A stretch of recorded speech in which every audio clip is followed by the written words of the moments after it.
So there's a pretty cool feature that the A7S Mark III has access to. It's gyroscopic stabilization.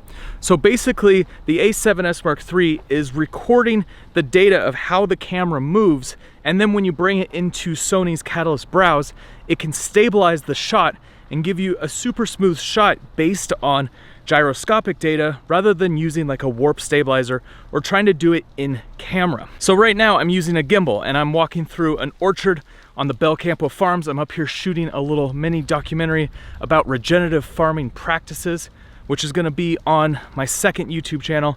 It's all story-driven content. So if you guys are interested in seeing how this camera performs in a full documentary style, run and gun style shoot, then I highly suggest you head over to that channel and hit the subscribe button. I'll put a link down below in the description.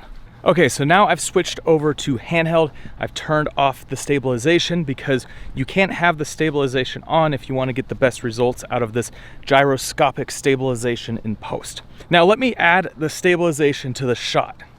So as you can see, this shot becomes much more stabilized, and I wanted to show you comparison side by side. Here's the gimbal shot on the left, and here's the handheld with the gyro stabilization applied on the right.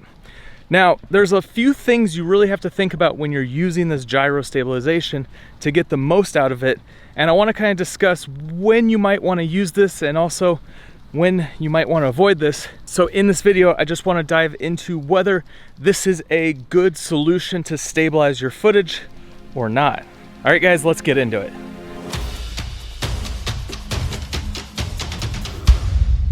So we're back at the office. I have a ton of footage where I shot using this gyro stabilization, but unfortunately I had to send back my A7S Mark III, so I'm gonna have to wait till mine shows up in the mail so that I could keep using this camera, because it is a stellar camera and I'm super pumped, especially after shooting it in this documentary setting. So when it comes to the gyro stabilization, there's a few things you have to think about. First is that you're gonna have to shoot at a high shutter speed.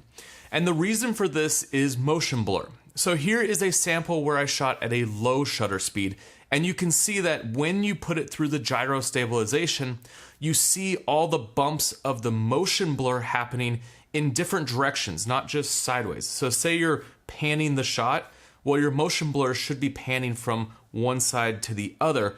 But if you're having bumps up and down with the shake, your motion blur is going to be moving in different directions. So when you stabilize it, that's when you get like these weird motions every direction.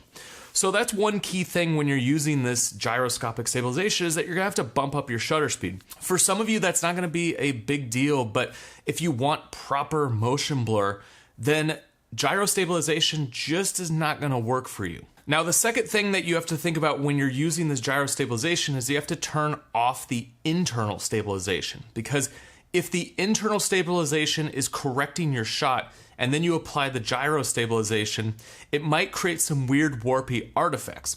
One of the coolest things that I've found when using this stabilization method is that it doesn't have the weird warpy corners that you get when you're shooting like typical in-body stabilization. So right now I'm shooting on my S5, and when I take this out and I go vlog with it, the corners get wobbly. Same with like the GH5.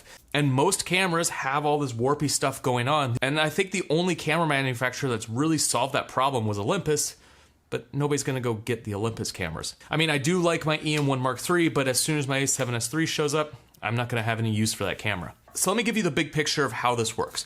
You shoot your footage with the intention to use the gyro stabilization, then you take it into Sony Catalyst Browse. In here, you'll apply the stabilization, export it out, and then that clip that you've exported out will then be brought into your editing software. And another thing that I've done on some shots is added a little bit of additional stabilization in my editing software. So there's a few things I want to show you in Sony Catalyst Browse, which might make you want to rethink using gyro stabilization rather than bringing a gimbal when you're out shooting. So here's Sony Catalyst Browse, and I have a ton of footage. This is all the footage from the dock, and you'll see this little icon next to the footage. This means that there is gyroscopic data, which is going to allow you to do the stabilization. So you're going to double click on one of your shots. It's going to open up the full screen browser. In the lower left hand corner, you'll hit this stabilize button, and then it's going to stabilize your shot.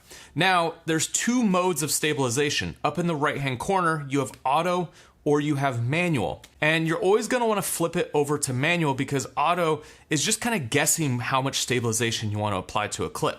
And when you apply the stabilization, what it's doing is cropping in and then stabilizing based on gyroscopic data versus what it's seen. So when you use like a warp stabilizer, it's finding points within your frame and stabilizing based on that, versus gyroscopic data is actually recording how the camera moves in space. So there's a sensor in the camera that tells how much it's moving and wobbling and things like that. And then that data is being used by Sony's Catalyst Browse to then stabilize the shot. So you're gonna crop in, and you can use this slider bar to show how much you wanna crop. And this brings up one of the big issues with using this style of stabilization. You're cropping in on your footage. So if you don't want to lose resolution, that's a huge reason why you're gonna wanna use a gimbal over this style of stabilization. And depending on the shot, you might only have to crop in 10%, 20%. But if your shot is all over the place, you might have to crop in 30, 40%. You're really gonna start losing a lot of resolution, and when you start punching in too much, then it just really kind of defeats the purpose of using this. All right, so I did some tests when I was out at the Belcampo farm, and here's some side-by-side of the gimbal versus the gyro stabilization, shooting very similar shots.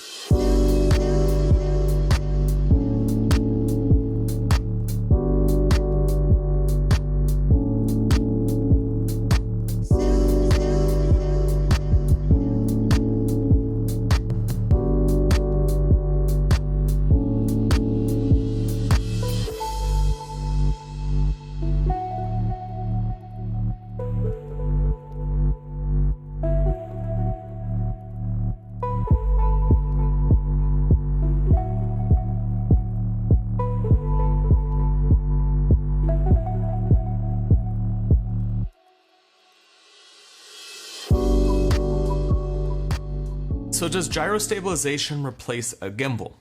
You know, I think it comes to a case-by-case use. It's definitely a tool to put in your toolkit, and it's something that, yeah, I'll use here and there. But one thing that I really noticed works well with the gyro stabilization is vlog-style content. So it eliminates the weird warpy effect. However, you do have to take into consideration the workflow. You're gonna have to put it through Sony Catalyst Browse.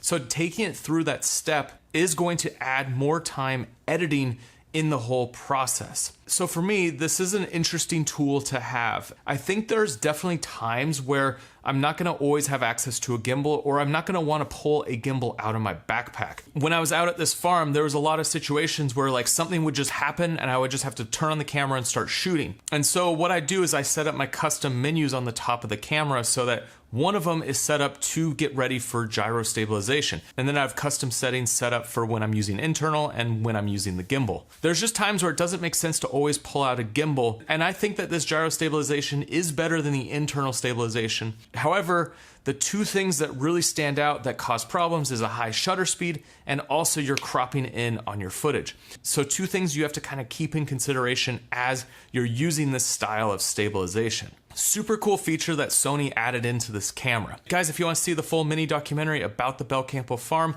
I'm going to be posting it on my second channel very soon, so make sure you go to the description, head over to that channel, hit subscribe, because everything was shot on the Sony A7S Mark III, except for some drone shots, which I used the DJI Mavic Air 2. Great combo. Those were basically the two cameras I ran with for 4 days straight shooting on this farm, and I got a ton of awesome footage, and I can't wait to share the whole story with all of you. All right, guys, let me know down in the comments whether you think gyro stabilization is useful or not. And guys, that's it. I'll see you on the next one.